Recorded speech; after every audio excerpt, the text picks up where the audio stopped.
Thank you. So Krudi has a cat. Yes, so tiger cat. And Krudi is coming. Hi guys. Nice. Hey, Hey. you are back. I am back. First of all, what you Cheers. drinking? Cheers. Cheers. Cheers. Lashko. Lashko, yes. It's a Lashko. Slovenian beer, which usually sucks because it's like a commercial one bought by Heineken. But this is like a kind of, it's not really special edition because it doesn't say it's special edition, but it's better one. A bit more expensive and more taste. So you're not drinking Heineken, right? Yes, it's still the company is bought by Yeah. by Heineken. Doesn't matter, but I mean, we can all agree Heineken is not a very good beer. No. Heineken, it's like, I don't know, in the summertime when you're super thirsty and you really want to drink water and they don't have water, then you can take Heineken. Still better than water though. That's true. Cheers. Yeah. Cheers, mate.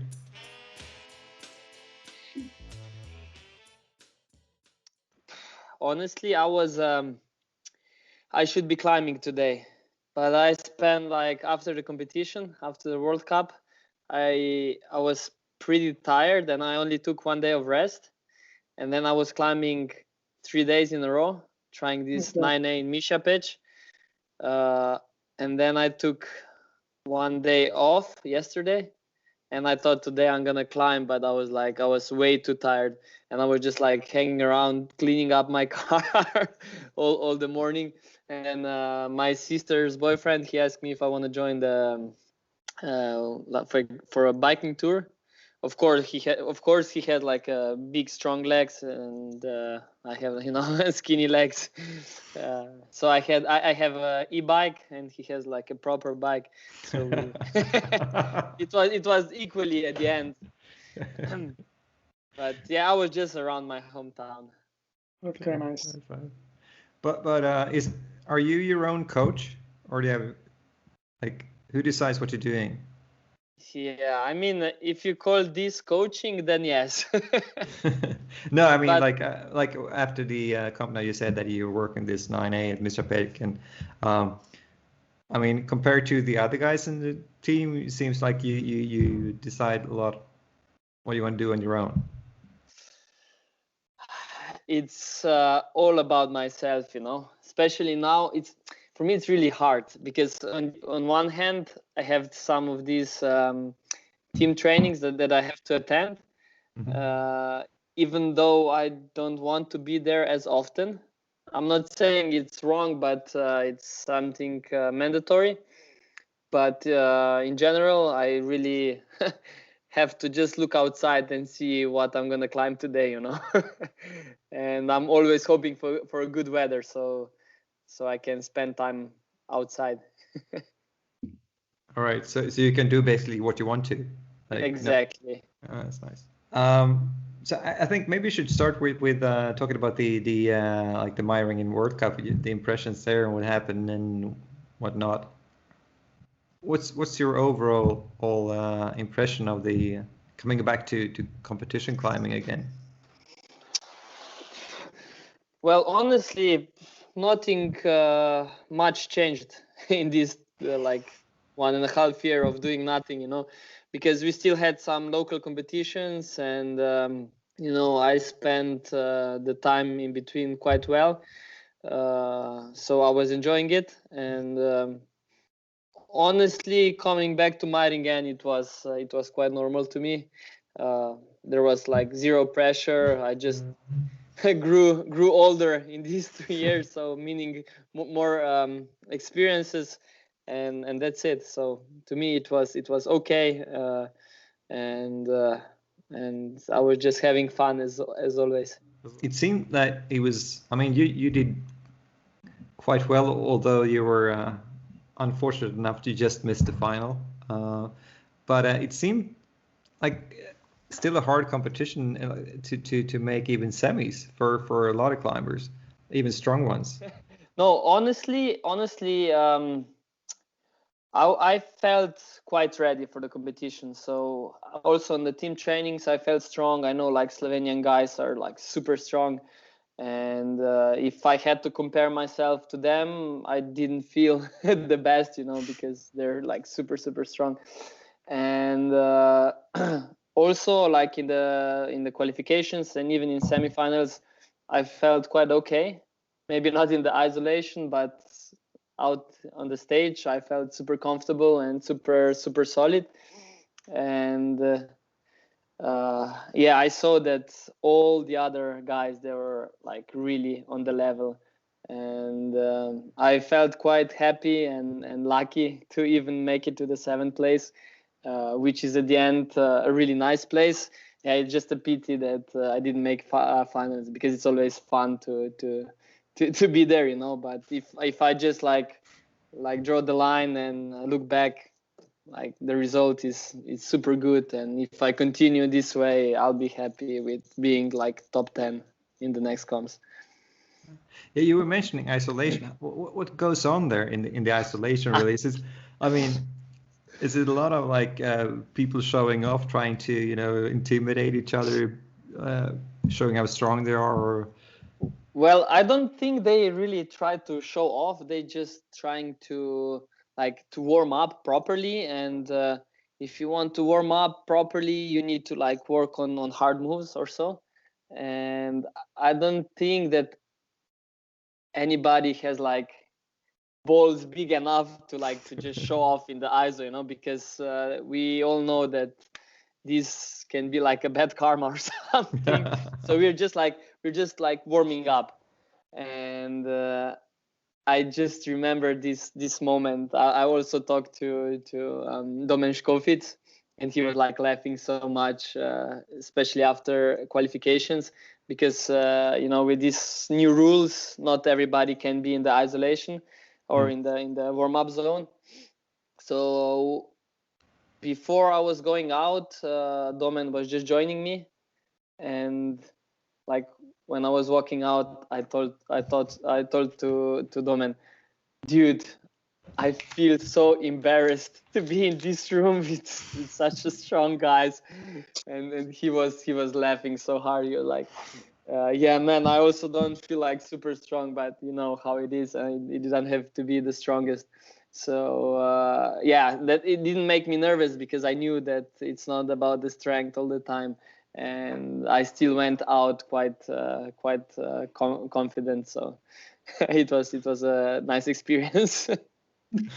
It's fun that you say that, because we were talking about it before, like you saying that you're not very strong. And I remember at Legends when you were here, people were like, Jernej not very strong, but you're fat or whatever. But again, in the end, like, it's not about that. Like, how true is it? Like, I mean, obviously you are strong, but I mean, you're maybe not the strongest, but for sure you're strong, right?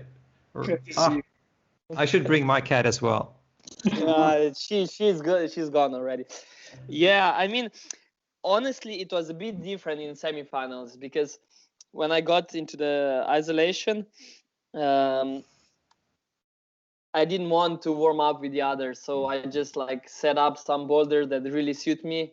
So there were some jumps and big moves, and those competition style boulders you cannot. Oh, hey, oh, Eva, prid to muco pogledati. I need to show your cat to my girlfriend. Prid sem, no? There you go. No, hello. Yeah, my cat doesn't want to cuddle. She's too wild to Yeah, this is wild. Cuddle. He's wild as well, but I'm strong. I'm strong, Yeah. I'm also way stronger than my cat, but her claws are super sharp, so I don't want to battle her. So where were we? Okay, so yeah, you cannot set boulders like World Cup boulders in the isolation zone, and obviously I'm pretty good in like World Cup style boulders, and so yeah, in the same finals I was able to set some like some dynos and stuff like this. And in this, I felt more comfortable, you know. So semifinals were a bit different, but still, when there were like some other boulders that other guys set, I felt like super weak.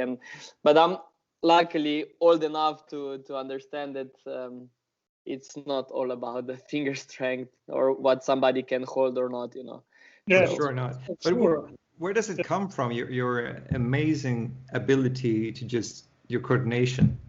I mean, you can set up some crazy like 5-move coordination thing, and you just flash that thing. I remember that from again from Legends when you were here. Yeah.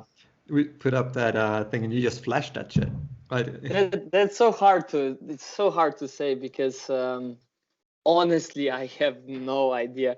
I just feel comfortable and confident, and I don't know. I was always kind of dynamic when I was young, but I couldn't prove that nowhere because bouldering was so much different, you know.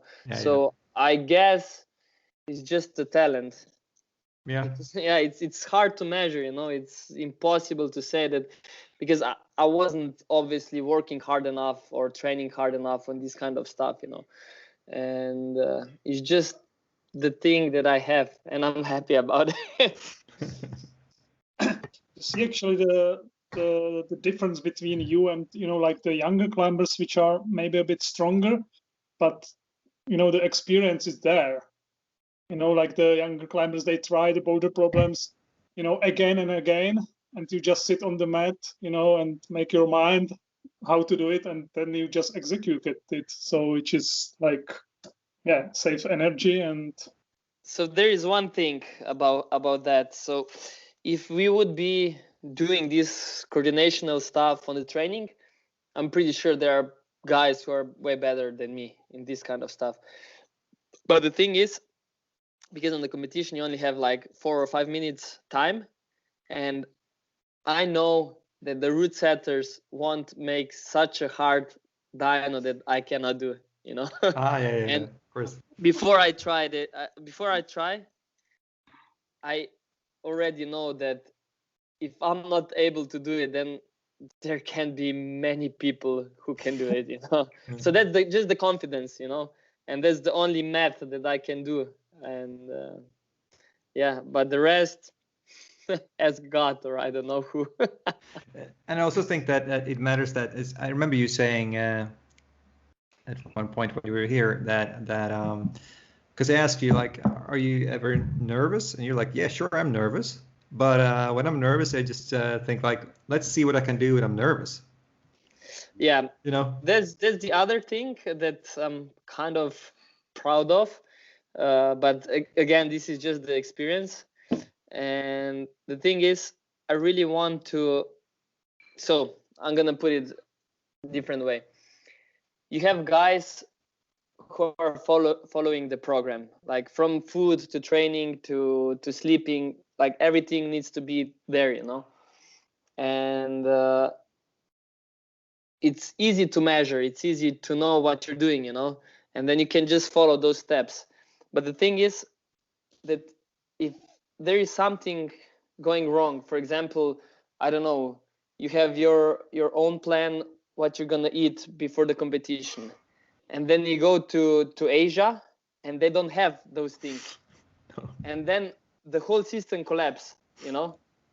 And probably for me it's the same, and that's why I don't want to like put my hopes on my ritual. So I just try to be who I am. So sometimes you feel good, sometimes you feel bad, sometimes you feel like, I don't know, under pressure or whatever, but you're there. You cannot change it just like that, you know. You can just click it and things are gonna be different. So the only thing I can do is to like pull out the best of the certain situation. And for example, now in Meiringen, before the competition, like before the qualifications, I was sitting in the back of the wall and I was thinking to myself like, you're not nervous. So is that even a good thing, you know? Because sometimes it's good to be a bit nervous because you know that it's real. And I was like, Yeah. okay, you don't feel nervous, so it's good. Just just do it, you know, and do as good as you can. And if you ask me now, it's the same. If I'm nervous or not, I would climb at the same level, because I would push at my 100%, and at the end, I think on those, let's say, easy boulders, because they are easy comparing to what we train on, it's the maximum I can do, like in a good or in a bad shape. Do you think people would do better if they trained more, like practiced more the mental stuff, since they're performing so much better in training? You say probably, like a lot of strong guys, they can do everything in training, but they can't do it in competition. So maybe it's not about being stronger, like they shouldn't train that more, but practice more the mental part. So what I should say at this point is that, but you should say nobody should do that, because if they will like start doing like what I'm doing, then I'll go down with the results, you know. because like at the end they're stronger, and if they change mentality to my mentality, then I'm screwed, you know. But on the other hand, it's hard, you know. We are a million different people, you know. Everybody is different to each other, but the truth is, again, I have to talk about Domen and Angers Pehard. So we were talking about those things before the competition, and for example, Angers, he's like a super strict guy. He has a nutrition guy, and the coach, and who like I think he has like four guys working with him, especially for climbing and for competitions, which in my in my opinion is like, it's something super impressive, because nobody has something like that in Slovenia or somewhere close. But then the thing was, unfortunately, he didn't make semis. He was pretty close. He was like 21st. But he said, yeah, I couldn't sleep for two nights before the competition. And then I ate something different, and my stomach feels different, and you know, and everything starts to collapse, you know. It's like it's hard to control those things. And for me, okay, sometimes I wake up, I feel bad, but I don't get stressed by something collapsing in my mindset, you know. And for him, he said like, maybe this shouldn't go like viral, but I'm gonna say it. He said like, honestly, I would be happier to make the same result and having 2 beers a day before the competitions. In this point, I would at least enjoy my life, you know. So and that's exactly the way I see my life, you know. It's if one day before the competition, like I want to drink a beer or 2, I'm gonna do it. And in this case, my mind will be satisfied. And in this case, all the other things that I like try to put in some like boxes, it's easier to manage. Yeah, but exactly. That's the thing, really, because since the brain, the mental part is so big, so strong. I mean, if you're not there, and the thing you said there with the sleep, you can control almost everything, but you can't control your sleep. That's one of the things, but you can't also control, like, I don't know, let's put it in this way, like my morning ritual is to go to the toilet every morning, you know, and then it comes a day that I don't do it, or I go there 2 or 3 times, which is like not really normal, you know. And in this case, it's also the thing I can control, but you have to accept it, you know. Today something is different with your body, but shit happens. Sometimes twice. Or it doesn't. Exactly. That's even worse if it doesn't happen, you know. But you shouldn't be like dealing with those things, you know. But for people who have like everything in the boxes, like one little thing can mean like a big failure. So Yeah, like a house of cards. Like, yeah, exactly. I was just wondering. I've been following you on the World Cups for a long time, and you seems like it seems like the smaller guys has in general it's easier for them. Do you think the problems are more easier for the smaller guys, or you feel that it's not good to be tall, or? Wow. Another thing, another thing that I don't want to have control about, you know. So you are who you are, and in general, I don't think I mean, the people who don't succeed, they always find a reason why they didn't succeed, you know. And the easiest way to do it is like your height or your weight, you know.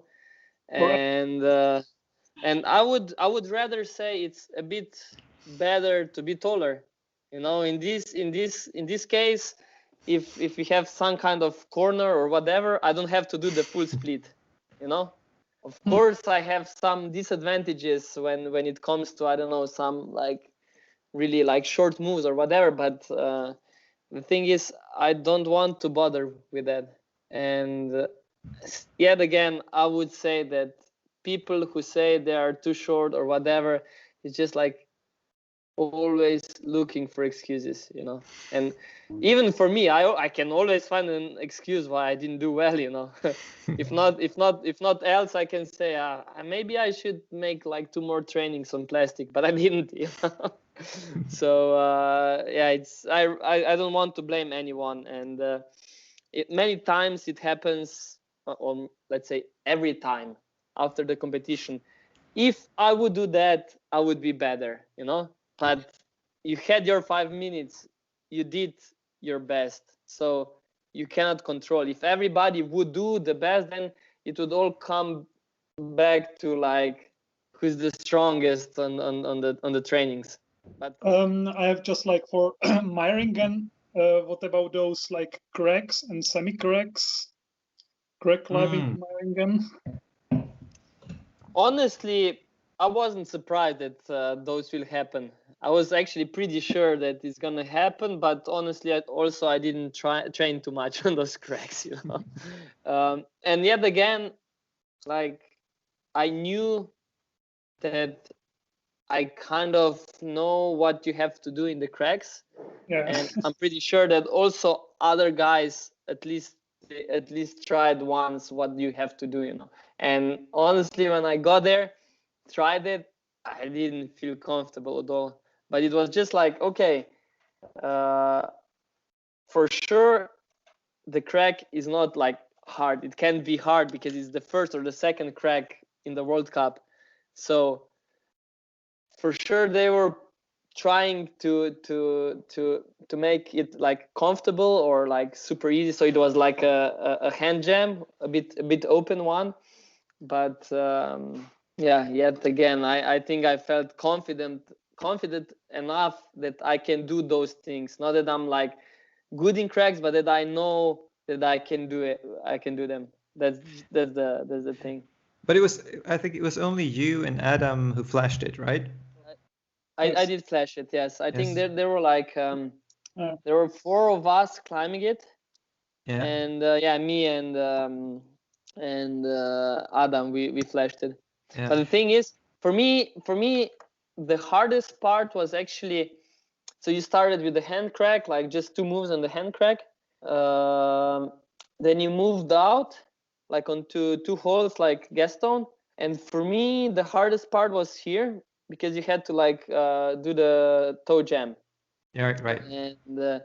And I had those like really soft climbing shoes, and because when I tried to break in the new ones before the competition, I thought that they're still like not comfortable enough, so I was climbing with the old shoes, so they were like super soft. And I was like really twisting this ankle inside the crack, and I didn't feel comfortable at all. but somehow it was good enough to just like switch the weight to the right side. And after you were like on the holds, the top wasn't too hard. Still, I didn't feel like too solid on the next moves, and I said to myself, if I fall now, I don't think I can do the crack again. But you never know, you know. I think it would be the same as always. I would just like sit on the mat and wait for like 3 minutes and then start over again. I really like this style, you know, like that you don't rush too much because you know what to do, and you know just you need your rest, and you know like make your mind and then just like execute it and not like try it widely again and again and again. So yeah. Yeah, maybe that's also like my kind of style, you know. As we spoke, I'm not like extremely strong as other guys, so I need to save energy. And sometimes when the boulders are super physical, and after the first try, when I exactly know what to do, that I just have to execute, then I take my time, because I know that if I don't do it on second try, then I will never do it, you know. And in this case, I rather rest and then go all in on I the think second. it seems to be. I mean, I'm thinking about Orion this time, for example. Like it seems to be like two things. Like when you try to flash it, you have to be really aware of what you're doing. Because I mean, looking at Orion on the last problem, she almost flashed it, but then she couldn't do it again because it looked like she didn't really know what to do again. So she did attempt after attempt after attempt instead of like if you know what to do, you know what you did, and then you wait. That's bouldering. And honestly, it happens to me quite often that I fall, I look back at the boulder, and I'm like, what the fuck did I do up there? I forget about everything. And this is like, I don't blame myself, because I know that when I was there, I was 100% into climbing, not into like thinking what I'm doing, you know. I was doing it just like naturally. So yeah, of course for me, but I tried to reduce this. But as you could see, like in some problems, I was like spending many tries, but that was usually in the slabs, because you don't lose too much energy, and you just like sometimes your foot slips and you just want to find the balance. And for me, this is not a problem if I spend more tries, you know, because I know what kind of moves I can learn within like 2 minutes, you know. So that's why sometimes I put more tries into like finding the positions or whatever. But when it's like something about super physical, then I need to be really reasonable about that. And in terms of tries, has it made a difference now? Like, I mean, the new rules have been there for a couple of years, I guess, but with where zones have more importance, does it? I mean, the attempts on top is not as important as before. Does it make a difference for you? Honestly, I just I hate that in certain sport the rules are changing. You know, if you look into the future, if they will do it like every year or every 2 years, then maybe in 100 years, like the thing that I win now, it will be completely different than what is going to be in 100 years, you know. So in this case, I don't like rules to be changed, and especially in bouldering, I still think that the first rules were better, because, you know, if you go outside, let's go to, I don't know, to Fontainebleau. You go there, you climb one boulder in, I don't know, in 100 tries, and then on the other hand, then on the right side there is another line, and first try you fall from the top, but you never do it, you know.